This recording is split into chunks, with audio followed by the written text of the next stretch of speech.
what is up, people of the internet? Welcome back to the awesome episode of GSTalks. I'm your host, Chris, as always. Not sure why I stumbled on my name there, but you know what? Sometimes you forget. So it's two back-to-back episodes with me and Scott that we did. This topic is importance of creativity. And with that, you know, we talk about what keeps us inspired to do our stuff that we do, whether it be filming projects or, you know, drawing or anything like that. Creativity. And also the other topic is some of our favorite short film memories that we've had with filming the short films. So, like, for instance, last production with the whole Theater stuff with Holmes University 4, that was awesome. Stories like that, and we go more into that as the podcast goes on, so stick around, and here we go.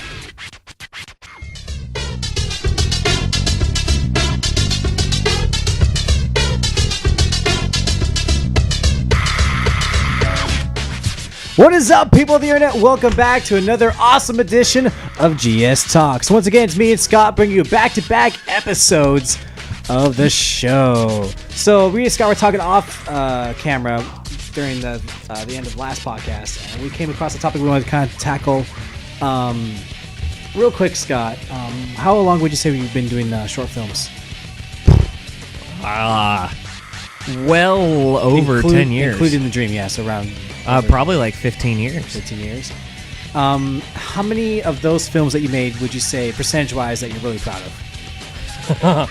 Well, it's hard to say how many of them I'm actually genuinely proud of. I mean, they're all kind of your children in your own way. They all come with their own set of memories and their own set of ups and downs. But there's some highlight ones, of course, like the Holmes University series as a whole is something I've been very proud of. The Four Chronicles, Demo Dawn, of course. But, I mean, there's those little ones in there, like Bro Code Shootout is something that I didn't even know was going to happen. That was one of those things, and we said this before, that it was literally planned and done on the day of. Yeah, because we figured we needed something out for the channel, and we just sort of did it. And so, I mean, there's those like that, and then there's those ones that you just sort of do lightning in a bottle. Then there's those ones that you're not necessarily proud of, but you have on your channel. Electrosic 4 is something I'm not necessarily proud of, but that was not the fault of I know, there was a lot of things that went right. There were some problems on set. There was also the fact that some of the actors' scheduling conflicts arose in the middle of production, which also happened with Electrosic 3. Because Electrosic 4, like, you even read the script, and I don't know if you'll admit it on camera, but the fact you were like, you know, that actually wasn't half bad. And Florian was originally drafting up a really creative ending for why you guys weren't all... For those who don't know, who's Florian? Florian played Otto in our Four Chronicles series. We ought to bring him on the podcast sometime. I think, yeah, he would be a good addition. Yeah. He lives all the way on Meme Claw, though. Yeah, but either way... Fluffy, what's up, man? Yeah, Florian, he works on a lot of the stuff behind the scenes, or at least he used to. He hasn't for, 4 or 5 years. Well, he has his band... Midnight Atmosphere. Midnight Atmosphere, thank you. Sorry, I followed the page and everything, and I forgot the name. Sorry. But anyways, kind of going with that, once again, let's plug your channel. Meteor Fist Films? Well, not just that channel. I was actually talking about MP27 Reviews. Oh, yeah, MP27 Reviews. You know, you're moving up in the world, as I like to tell Scott, with your reviews. They're really getting quite a bit of steam. Hopefully the strain will... be good to you. Strain coming out July 16th for its final season. I'm kind of sad. Yeah, I'm sad, but I'm happy. I mean, it's the final season. I'm ready to cover it. I'm actually going to reread the Strain books for, like a fourth time, so I can be fully adept and ready, because there's actually a lot of people who come to me saying, like, hey, I'm new to the Strain. I just discovered it this season. Hey, what? I don't understand. What can I expect? So it's like these people, they expect a lot from me, and I'm always trying to... I want to make sure that I'm not that guy who goes, oh, hang on, let me look that up real fast. Right. I want to be like, boom, answer. And right then and there. Exactly. Also, real quick, your most recent video on Meteor Fist Films is still, I think, the Christmas special, right? Yeah, the Holmes University So the Holmes University Christmas special, if you haven't seen it yet, please go see it. It was one of those things that we didn't think we were actually going to do until about... Well, we talked about a Christmas special for years. We planned it for quite some time, but we didn't actually think we were going to go through with it. Well, we always joked that it was going to be a Four Chronicles Christmas special. That's right, yeah. And yeah, we were gonna say like, they're like Agent Chase is gonna show up for Christmas and stuff like that. Yeah, I think the whole concept actually was we were gonna bring in all the characters for a Christmas special from the universe. From the universe. We want a name for the universe, by the way. We can't call it the MP27 universe anymore. No.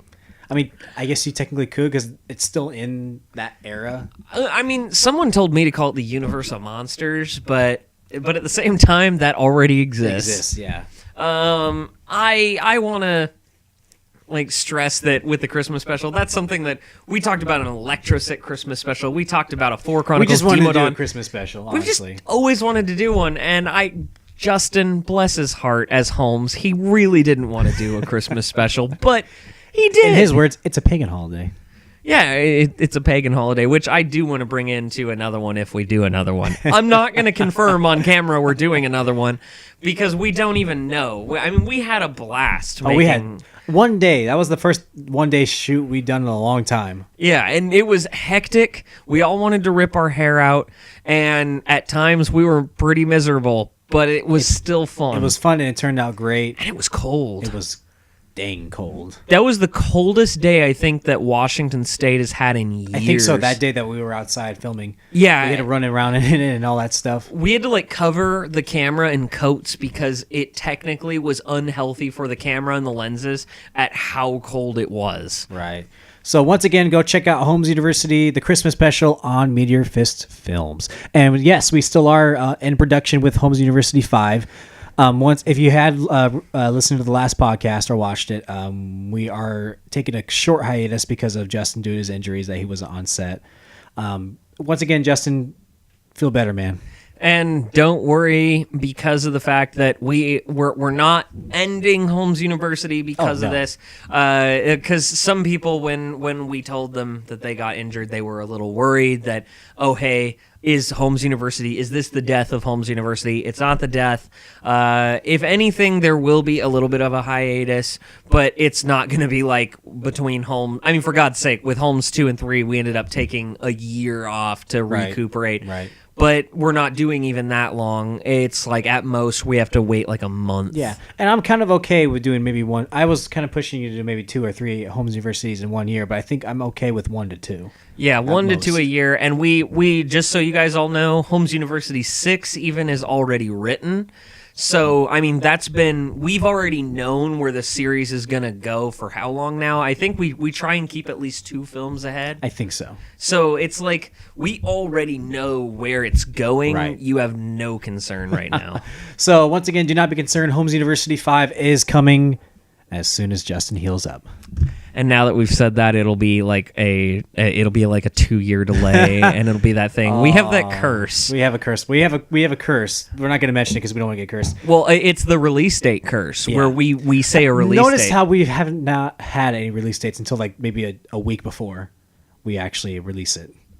Well, sometimes we'll go like a month out, but we already know the movie's like 96% done. At that point. Rather before like Demodon, where we used to... Electrosick 3 was the last time we ever did that. I think Final 4 was like that too. No, Final 4, we had the release date. Before Electrosick 3?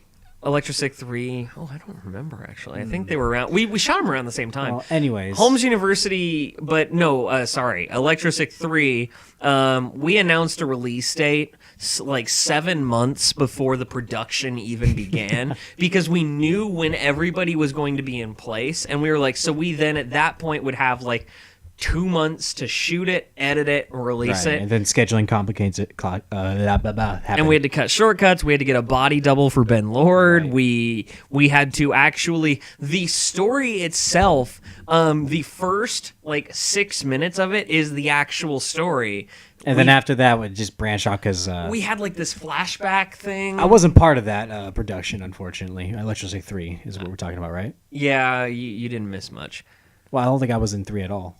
No, you weren't in 3. You weren't even you. I don't even think you were like a. No, I wasn't even supposed to be in 1, 2, or 3. But then you did the crossover with 4. Yeah, but not even as a spectator. You were just we were on our own thing. Yeah, at that time we were developing the 4 Chronicles. Right, exactly. So there was 2 different things going on at the same time. But anyways, also speaking of Ben Lord, hey Ben, how you doing, man? Enjoy the Mariners game. It's still recording at this time. Yeah, sport ball. Sport ball. Sports balls for all. All right, now let's transition to our main topic for tonight. Scott, how creative would you say you are? I try to be pretty creative. I think with the business that you and I are in, we kind of have to be creative. You gotta always be creative, which is the hard thing. Yeah, and I want to touch that real quick before we go into the importance of creativity. Now, because let's say someone who has passion for what they do. Sure. Let's say filmmaking, for example, like you Sure. and I do. Is it easy to get burnt out and lose that creativity? Yes, we did it. I think it's safe to say that transition between Final Four and Holmes University 1, we had a death of creativity. Well, there was a lot of things going on outside of our lives, too, at that time. There was a lot of stuff outside, but everyone's like, oh, just make another movie. Just do this. And that's not always the case. I think at that point, because we were squeezing out like shorts, every other month, too, at that time. Well, yeah. Even though they weren't the highest quality, we still did it. We had like that golden age we called area. The golden age, yeah. That we call it the golden age because it was me and Chris and Angelo, who was Jack Driscoll in Final Four. We were always like either spending the night at each other's houses, and it was like every night something was going on. Right. And it was like, and it was at a point in time in our lives where we didn't have that much responsibilities. We weren't paying rent. We weren't necessarily. We were just in or coming out of college or high school, however you look at it. We didn't have those high demanding jobs yet. Yeah. We had more free time. We lived relatively close to each one. We were all within 1 mile. 1 mile of each other, so we could easily walk or ride bikes. Or I used to actually, I think, ride my bike to your place. I never rode bikes. I hate bikes. I know you do. Anyways, now let's say if you lose that creativity, or for those who do, what motivates you to find that creativity, or what keeps you going? It has to come to you again. Whether it's a conversation.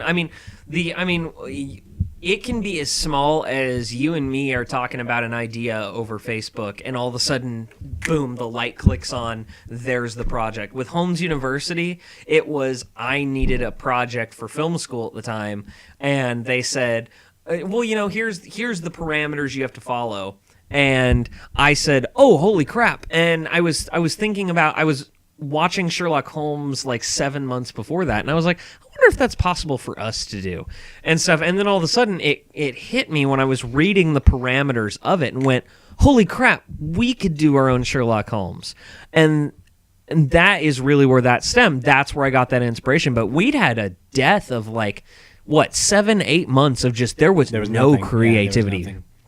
On both ends too, I think. Yeah, because we had a Four Chronicles idea floating around that just it was not interesting enough for even the cast to want to commit themselves. I think at that point, if I could speak from what I felt like I was going through, there was definitely a period of just a burnout.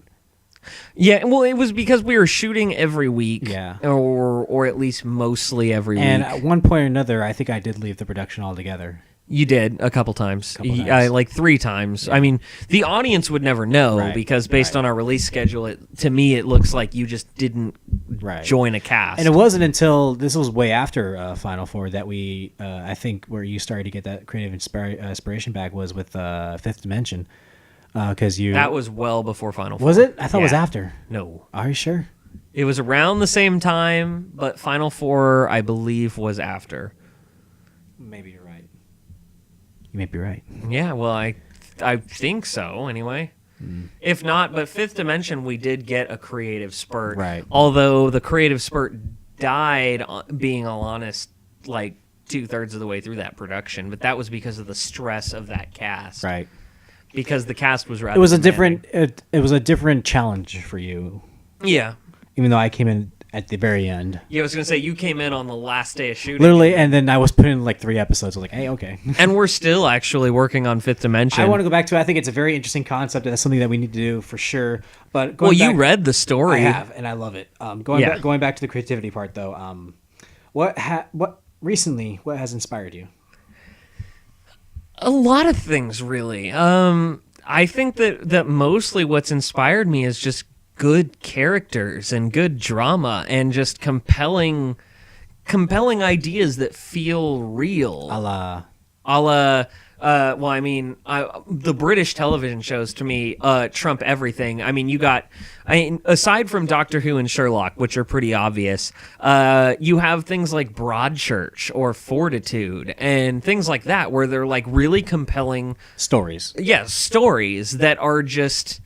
The characters feel real, and I like the idea of very real characters, and that's kind of what's motivated me. Actually, television has motivated me more than movies lately. Movies, for at least... TV is hitting a really good era right now, where it kind of had a drought the past 10 years. Yeah, and to be real, I mean, for me, the past at least 3 years, movies have just kind of been Well, because, again, after... I'm not going to touch the superhero thing, but like there's been an saturation of those type of movies. Yeah, and everything has to. And there's no wow factor anymore. There's nothing to keep it fresh and keep it new per se to keep the audience or whoever interested enough. And that goes with creativity. Like if you want to talk to the audience real quick and say those people who are trying to be creative, and it's important to them, and like how to protect your creativity and go after it, but like if don't know how to start doing it, like what would you say? I'd say just try and find a way to make it happen. If you have a creative idea that you want out there, ignore all the side spectators. That was one of the things that helped me, is I was a bit of a spitfire. And I hated the fact that in school, wow, I've hit the mic. I hated the fact in school they would say, don't do films outside of school. I'd say, well, screw you, dickhead, kind of thing. And then it's like, oh, I want to tell this story. Oh, that's too ambitious for someone your age. Well, no. And then with Holmes University, they were like, you don't have the budget for that kind of thing. You need at least like 5 or 6 million to do Holmes University. And I'm like, no, screw you. If I want to tell this story now, I'm going to tell this story now. Don't let anybody tell you that it's out of reach. If you want to find out a way to make it work, you are going to be 10 times more creative trying to make it work and think outside of the box than you will if you're just saying like, oh, I can't do that, I'm going to shelf it for later. Because chances are that project that's shelved for later, it's never going to happen. We ourselves... Siphon filter. Yeah. We ourselves, getting onto that, have at least like even 15 to 20 projects we've shelved for later because we're like, this is a great idea. And then we go, yeah, but we're going to need this and this and this. And it's just then thrown in the closet. Truth be told, for us in the instance, Holmes University has been kind of been taking the name for Me Your Fist Films. Like it's the thing that we pretty much only do now. It seems like it. Anyways. That's going to change though real soon here. I hope so too. Oh, I know so too. But, yeah, because we're already in production with some stuff. We are, and you're not going to know what that is until you find out on this podcast or maybe later on the Facebook page. You almost were going to find out today, but we want more people here for it that wouldn't show up. So it was almost announced today. Almost. So blame those who aren't here. No, don't do that. Anyways, what were we talking about? I forget. Oh yeah, because I felt like Holmes University was like, what we're known for, which is fine and all, but like it seems like that's the only thing we're focusing on, which is not the case. We're always, you and I, or mostly you, are always like shelling out stories that we just put on the back burner and we'll say, oh, we'll do one day. I was going to say, how many stories do you think truthfully that I've shown you, like scripts and all, or even just stories, have I shown you that we've actually made? Probably around 20. Okay, so out of those 20, how many of them have we actually made? Oh, 2. Yeah, like it's amazing how many stories we're like, oh, this is a great idea, great story, and then nothing happens. Well, in your instance, I know what it is, but so they can hear it. Why do you think we're not doing it? It's because of time. There's not enough time in the day. And we made the mistake early on in our lives. We had some great people surrounding us. Angelo, for instance, if he ever watches this, Angelo was always there. We were a trio. We were the big three, the tray. we were the big three, and we were always. It was like, okay, we're wrapping up shooting on this one, so let's start shooting this now. Right. So it was like there was never breathing room. Right. And that was a thing I had a hard time accepting. Is that it's like, why wouldn't they want to? And Angelo's like, sometimes I just want to sit down and play Final Fantasy, or like Halo or whatever. Yeah, I want to sit down and play Halo, or let's all play the new Call of Duty. No, it was like, oh, but then that's time we could shoot. Let's do this scene. Right, and I felt that way a little bit towards the end there, towards the end of Final Four, and a little bit beyond that. Yeah. And that's when I left, like, for the 20th time. But anyways, it definitely, but don't let that discourage you when people do that. Because if you're not paying them. Well, yeah, the thing is, too, we do it for free. Some of the people that I've worked with have not done it for free. Right. I won't name names, but some of the people that we've worked with have not done it. Right. Obviously, for free. And I'm never shy to, like, oh, let me pay you for today. That means we can get you for a full 24 hours of shooting. Yeah, it's like there's some days we're like, let's compensate you, let's help. Right. Don't be afraid to spend your own money to make your vision happen, because even if it's not Hollywood vision, you still made it happen, right. And that will always Stick hold a with you, place. yeah. Because there are times that there are certain cast members who weren't necessarily a part of another project that they don't like things about it, and you will then still take it personally. I had that actually the other day. We were in the middle of shooting Holmes University, and a certain person had brought up that they didn't necessarily like something else that we had worked on or things like that. And I was like, freaking excuse me, like, hey there, and kind of thing. Almost like, you know, that moment that somebody like talks crap too far about one of your friends and you're about to go fight them in like a 7-Eleven parking lot. It's like that. You get a personal attachment. Make your project, and if it's not how you envisioned it, just keep working on it. Right. I mean, you're not necessarily going to get Hollywood quality, but there's still people who care about it. Right. And that's one of those things, actually, one thing to bring up is I didn't even realize we were always with Demo Don, for example, like, oh, you know, it's just kind of a stupid movie we did as kids. There's actually some people, I got a message on Facebook about how they, as kids, discovered, like, our previews for Demo Don and watched Demo Don. So when they... The 5-year hype that was behind it. Yeah, and they dreamt of Demo Don and stuff, and, like, how cool that is that a group of people are just doing it. And they went on to film school to do animation for CG with monsters because partially of that. Absolutely. And that is one of those things that because you yourself will notice all the little things wrong with it, but to other people, it's something special. And, like, I never thought that someone would say Demo Don was something that captivated their imagination. I just thought it was a monster movie I wanted to tell. It was definitely a good time, and we're going to tackle more memories like that in the next segment. But before we do that, we're going to take a quick commercial break that doesn't really exist. But hey, stick with us. We'll be right back.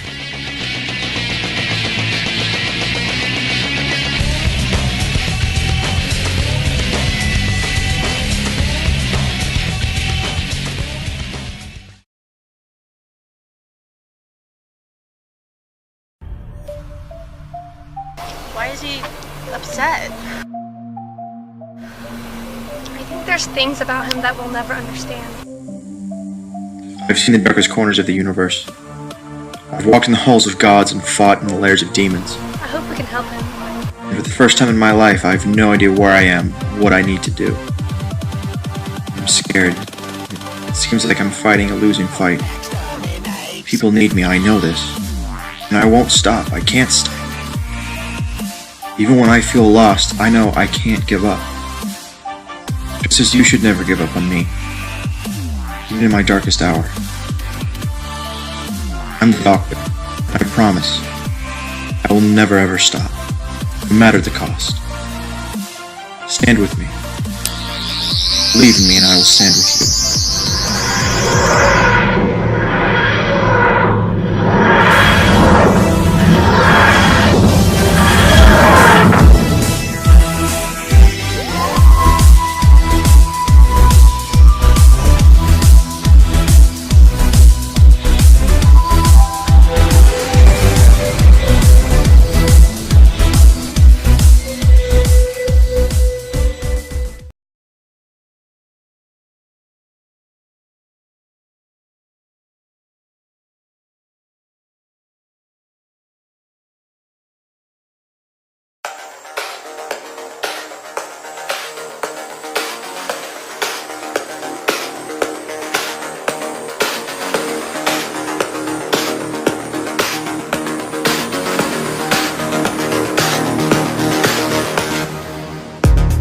What is up, people of the internet? Welcome back to what was that? I don't know. That's my jig. Like, welcome back to GS Talks after the short break. You're listening to Cascadia by Timothy Lamb, aka Trash 80. Go check him out on SoundCloud. Now, before we took the break, we kind of mentioned some memories of our short films we had. Yeah. And some of the good times we had with the old crew. The good, the bad, the ugly. The good, bad, the ugly, and the sexy. You wanted to talk about this. So what are some of your favorite memories from making those films? Like just off the top of your head. If I can name one real quick. Probably the day we did the table scene from Final Four. We were... the interrogation? No, not the interrogation. I wasn't there for that. Where we just got out of the room from getting the poisonous gas after hitting the thing with a hammer. Yo, God, that was such a terrible plot. But yes, yes. I remember because it was all of us meeting each other. We had Marlene's little brother, Benjamin. Yep, and then we had Marina there. We had Angelo and I and David, who I think that's still his best role he ever had. Because he took it, even though he took it seriously, he could still sense a little bit of hamminess to it. And I was proud of David. He actually took on the role of producer and paid for that whole movie. Except for, I paid for a chunk of it, but he paid for a chunk of that movie, and I didn't expect him to actually do it. Mm-hmm. So what are some of your favorite memories? Some of my favorite memories are also during the Four Chronicles. One of my personal favorites is so in Fighting Four, we made all the cloaks. Oh yeah, we made all those. I was the model for the yeah. And the night before, we all sat up and were sewing, and we had like spare fabrics. Like like Angelo fashioned a hat, right? And like we were all just like trying to sew this crap. Did we go out and buy it, or did we buy it like a couple of days before? We went out and bought it. Yeah, we went out and bought it. I remember we tried calling a certain somebody to help us with it, and they, it was like 12 o'clock at night, and we had a couple issues like that. Yeah. Where we couldn't find it, and we didn't really know how to sew. We just kind of we just kind of did it, and it worked. Do we still have those cloaks anywhere? Somewhere. They're somewhere. Oh, they're so good. We're so proud of those. That's one of my favorite memories. We also have Holmes University, like me and Ben Lord, like crashing on the floor the night before. Chris waking us up by knocking on the door because we stayed up too late playing Dance Central. And so, because Ben Lord and I always challenge each other to dance battles. Challenge each other too. Oh yeah, and Chris too. And we always they got a little too rowdy that night. And then we fell asleep, and it was like 5 a.m, and we were supposed to get up at like 7, and Chris is just like, wake up, filming's not canceled. And so the story behind that comment is, how many times have I showed up to filming where it got canceled? Multiple. There was actually several films that we just didn't announce that got canceled because the whole cast or crew would back out the night before. And that's another thing when you're not like contracted actors and paying them. They just don't always show up. And so poor Chris, we were talking like 5 a.m, knocking on my door. I open up the door and go, oh yeah, Chris, filming's canceled. Just like close the door.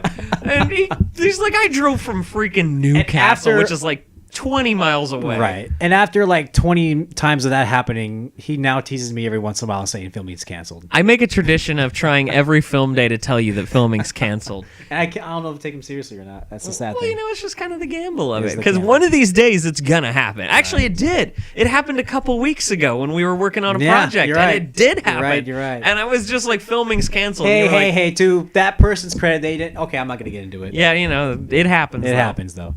More often than not. One of my other favorite memories from that era, I think it was with Fighting For. It was the whole... I was arguing with Scott with this because it made no sense, but his direction is his direction. Is where we were... it was the finale of Fighting For, and it was that we were being fired from in front of us, so we ran towards the fire and lay down on a hill. That was Final Four. And that was Fighting For. That was Fighting For. Hillside. Fighting For, sir. Fighting For. I guarantee you. Oh yeah, you laid down in a trench area. There was no trench. There was a trench. Okay, so if you watch the film, run towards them? Watch the film. Oh yes, you would actually if that was the only spot of cover. Okay, so they're on a higher ground area. There was like a ditch and then another ditch. They were standing in the open, so they ran to the ditch. Doesn't make any sense to me. Oh yeah, just tell the soldiers of D-Day that doesn't work. Oh, that's dark. Another one of my favorite memories is same production. Was I just lost? Oh, the whole there's a nice little Easter egg for people who watched. I think everything up until Final Four. It was the line "Get away." Get away! Get away! I think we missed it in Final Four. We tried so hard, and then because of Rush for Time, yeah, we forgot to bring it in there. Yeah, because that Final Four nearly killed me as a production. Like, that was hard. That was it. I mean, it in terms of scope and like progress. Like, nowadays we're older, we're more experienced, we know how things work. Back then we were still discovering a lot of it for the first time. But that production was so with hard. a new camera altogether too at the same time. Yeah, and that production nearly killed me. I mean, there was a day. Thank God for Angelo. Angelo was at my house, and I was so exhausted. I think I'd been up editing with my girlfriend for like, I think 26 plus hours, 25 hours. And finally Angelo just got up and was like, no, you sit, you lay down. And I passed out for like 5 or 6 hours and stuff on Oh yeah, my couch. I remember a lot of nights like that where we would all cycle like doing VFX because it would take like from anywhere from an hour to 5 hours for one shot. And then rendering and waiting for the next one. Oh yeah, and bless Angelo's heart, on Final Four, he didn't necessarily know how to do a lot of the stuff, so he was just Googling how to do it on the program we use, Final Cut Pro, and he was just doing it on the fly. And then I woke up and he was like, "Hey, how does this work?" And he cut together completely, like I think like 7-8 minutes of the movie out of like a 30-minute runtime. So he cut like a third of the movie almost, and that's to me, I was like, thank you, because that production like just about killed me. Right. What are some fun memories you have? I do that every freaking podcast. Don't worry, we're gonna get new mic stands, so the production's going up. I promise. Demodon. Everything Demodon, yeah. Everything let me Demodon related. Let me say something. Even though I'm sure there was a script, if there ever was, it felt like every day we were just kind of winging it. Well, we would have the script, and then we just sort of say, okay, these are the relative scenes, because everyone back then was so undependable, because it was like, oh, homework, school, it was grounded. It was during high school, middle school, post high school a little bit too. It was just like we kind of just threw everything at the wall, which is why I'm excited to eventually do another Demodon one of these days, because we'll actually follow the script and say like, okay, this is an actual story. But because we knew what we were doing more or less. We all knew the story of Demodon, and because I told you guys like 400 times all the time. I just love, go watch Demodon, Meteor Fist Films. I did, truth be told, I did. That's one of those things I tell you guys, even if it's not obviously Hollywood quality, because Demodon is not. You still did it in the sake of it. I teared up, and actually Jerry, who played Marshall in it, cried in the final, like I want to say like 5-6 minutes of Demodon. Right. Completely cried because he realized we did it. It's over. It's one of those things that we completed it. 5 years in the making. Oh yeah, it was a while. And you can see us literally growing up through the production. Yeah, there's scenes where we hit puberty and then puberty reverses, and it's an ugly time. I think it would be kind of fun to go back and remake it. Oh God, not remake Demodon, but re-explore Demodon. Maybe whatever. Anyways, another one of my favorite memories was every single bro code. Because literally, we went in one day, filmed, got out. That's how you and Ben Lord became like. That's how BFFs. That's how the Holmes and Watson originally pretty much got together. Well, that's how because actually, fun fact for those of you who like Holmes University, Chris was going to play Sherlock Holmes at one point because Ben Lord wasn't sure if he could do it, and it was going to be our buddy Fluffy, who was Otto in the Four Chronicles, was going to be Watson, and Chris was going to be Sherlock Holmes. And thank God that didn't happen. Well, thanks. Well, I'm not saying you couldn't do it. Right. I'm just saying that what we created was masterpiece. I think it's something I would change. Even then, I was still kind of skeptical about it because I wasn't that confident with my acting skills back then. And you didn't really know much about Sherlock Holmes. I still don't today, but still. Yeah. But it's one of those things that you explored, and it was something so new because we were so used to playing way too young for our characters. And I feel like now we're at that age where it's more believable now if we play parts. Now we're all 24, 25, 26. Justin's like 28.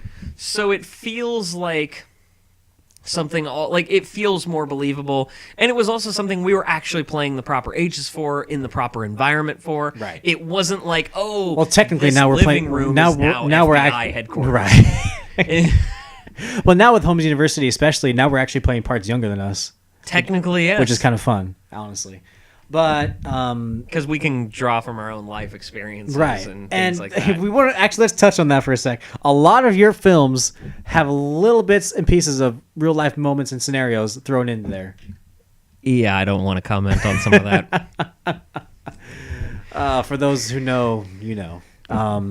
But either way, you can't take like a college drama and not ground it in some basis of your own personal experience. The whole scenario Bro Code is based off real life events. I was gonna say, Bro Code is one giant inside joke in all reality. Which, by the way, are we still doing? I can't believe I'm asking you because I'm the director of it. But is Bro Code? Yes, it's happening. Yeah. Okay. Bro So we Code are 4 gonna. is happening. Bro Code 4 is happening. There is an outline of a story. There's no script, but there is a story. The director has just found out that Bro Code 4 is happening. We shot a Okay, that's a story I want to tell you. We shot Bro Code 4. It was called Bro Code Tag Team. Bro Code Tag Team because we set it up at the end of Free For All, and it was so horrible. Dual status, you mean? Dual status, yeah, sorry. Bro Code Dual Status was so horrible. When I looked at the non-special effects... Tag Team was horrible. Whatever it is. It's the a newest movie. one that was unreleased was terrible. It was the unreleased Even though one. it had a lot of cool action moments in it, the story made no sense. It actually did have some really cool action shot. It was so horrible. I watch it because normally I watch the cut without special effects and see if it works first. And then Chris and I go and lay in the special effects. It was so unbearably horrible. I was like, we cannot release this. Right. It was offensive. It didn't stay true. It was very offensive. Yeah, I remember the offensive stuff. Well, it was because the actors themselves, we didn't give them a guideline. We both said, just go with it. Wing it. So what I think we do before we actually tackle the newest story I kind of had written out with Ben, I think maybe we should just do a kind of a reintroduction with just me and Ben, going back to doing what we do best. Just me and him.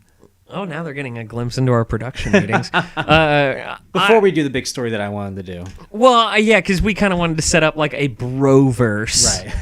And the way he thinks that they're separate characters, I like to think it's all of us. it's kind of a bit of both. It's a bit of both. But like we were saying before, there's a huge inside joke with all three of them. And the fourth one, I don't think it had any inside jokes whatsoever. The third one, yeah, it did. Remember? Because my psychopathic roommate. I know they're not watching this, so I can call them that. But don't though. My psychopathic roommates were the catalyst for. I was the third talking one. about tag team. I think the problem with tag team was there was nothing connecting to that. Is what I'm saying with the tag team. The unreleased one.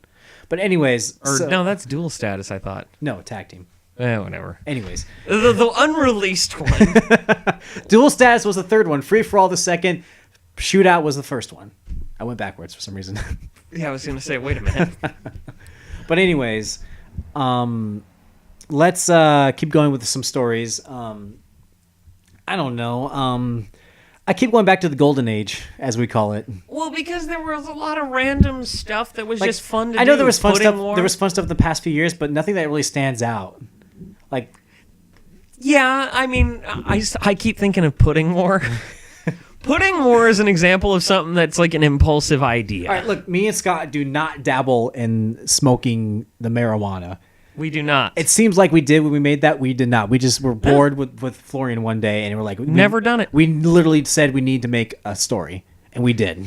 Yeah, we just sort of said I think we called Florian and said, let's just do something random and stupid. He was over. He was hanging out. We were like, we need to make a short film. Yeah, and we were playing like Super Smash Brothers. Yeah, we were. I think it was Pokemon, but Stadium. But I think no, we put Pokemon Stadium on the screen though. Oh yeah, that's right. There's a whole other joke. I think it's still going on, especially in Holmes University, where we're playing games that don't connect with the actual system we're playing. So like we'll have them in Thumb Gun Warfare. They're playing PS3, and the sound effects in the background are Halo. Yeah. I always do that because I want to see if people are paying attention. Because there's always that one guy that goes, "Isn't that the wrong game?"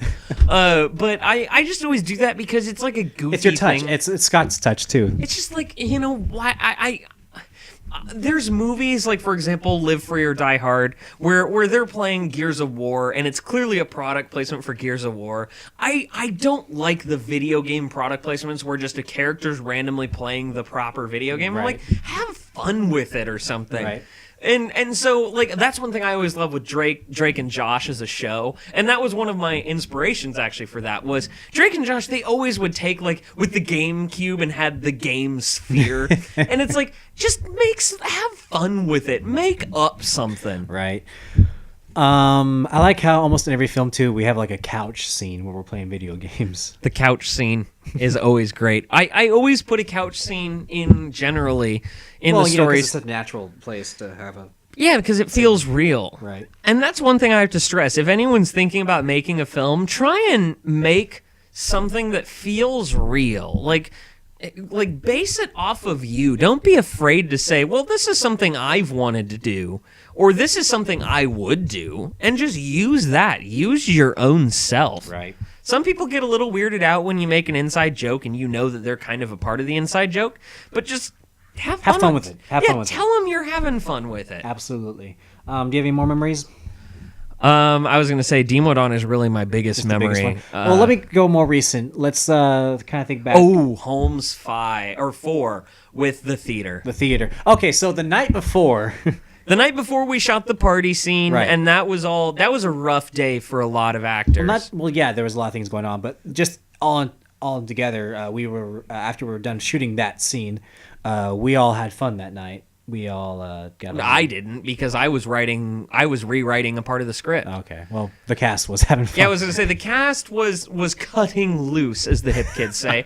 I was sitting at a table in a living room writing scripts. Chris was doing a mix of both, but he knew I was writing a scene that was like essential to what we needed the next day. So I was still in tune to the party, but still being well. And then Chris was like running into the room, being like, "How are we doing? Okay, are we actually going to get this thing done on time?" And I'm like, "I think we can." It's like, "Okay, you got this." And then it's like, run back in, "Hey, everybody, the doctor is in." Yeah, and it's like that was. But I'm thinking of the theater scene because a lot of people, when you're doing like a movie for free, a lot of the time, but or the budget of a ham sandwich. Money to book like the theater and right. a lot of those locations. Right. So it was like with the theater, a lot of people didn't necessarily believe we were going into a real movie theater. Oh, legitly. And so all of a sudden when we load up the cars and we caravan into this town in North Bend. Early. It was like 6 or 7 o'clock in the morning. I think we actually woke up at like 5:45. Right. And coming post, party, all of us were all kind of like this, but we woke up on the way there. And we just killed it. But we walked into the theater, and I think everybody just kind of went, whoa. Right. That was my moment. I was like, yeah, you take us seriously, because we do have times that it's like, I mean, did you a shirt that says production value? Because like we walk in, and I'm like, this is a theater, and well, you've seen the film probably. It's an old school theater, and like I'm talking real old school theater, and it was just like it was that moment that I'm like, this is the location. Right, and I'm surprised we pulled it together for some of our best acting performances. I couldn't believe that it actually worked, honestly, because there were some times like, it's an old theater, you don't have power outlets everywhere and iPhone chargers on the walls. Like, who does that? Right. Anyways. But it was great because it was perfect. Leon killed it, Justin killed it, Sam killed it, you killed it with the angles, Zant killed it as much as he could. I tried to capture as much of the scope of the theater because I'm figuring if this is the one legitimate location I can get, then I'm going to savor it. Let's just say we're working on another location for the next We're working on another one. We're hoping that we deliver. We're hoping we deliver because moving up in the world, as I always tell Scott, it gets expensive to move up in the world, and we're doing it. We're trying. The budget of a ham sandwich. Yeah, there's moments it's like, well, I'm going to work overtime at a day job for the next, because I'm not going to glorify it. We have day jobs. Right. I'm going to work overtime at my day job for like the next 2 weeks and not sleep more than like 3 hours a week. But the payoff is so good at the end. Oh, yeah. Because like, again, it goes back to your point to creativity. It's your creation. Once you see it happen, it's all worth it in the end. Yeah, and when you walk onto a set, like a movie theater, like that set, that movie theater felt like a real Hollywood set. It felt like we were on a set. We weren't saying, okay, we're going to pretend this is a movie theater at this angle. We were at a movie theater. No matter what angle we were at, there was a movie theater. There was a screen. There were And the it shows. speakers. It shows. It shows. It does. And my only regret is that I wish we could have shot in that in 4K. But now, going back and looking back, by the way, we are going to go to 4K after this next Holmes University. It's going to be awesome. And I can't wait for that. Well, that's the time to wrap up. Scott, I want to thank you for coming out once again. Oh, yeah, it's always a back-to-back pleasure. episodes are fun. And going to go home, watch Doctor Who with no pants on. Don't go to Scott's place, please. If you do, please knock. And if he doesn't answer, knock harder. All right. And if it's Doctor Who on, I'm not going to answer because it's Doctor Who. And yeah, so...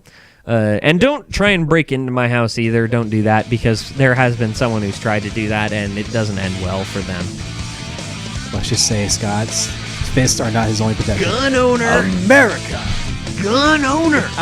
So, Scott, once again, thanks for coming out. Don't forget to like, subscribe, GSTV, and Meteor Fist Films, and M27 Reviews. Follow Scott on Scott's Thoughts with a Z. And also put all the films that we've talked about a lot, but put the links to what we've been talking about. I will. So if people are new to this, maybe preamble it with links below for the one projects. I'm good at that.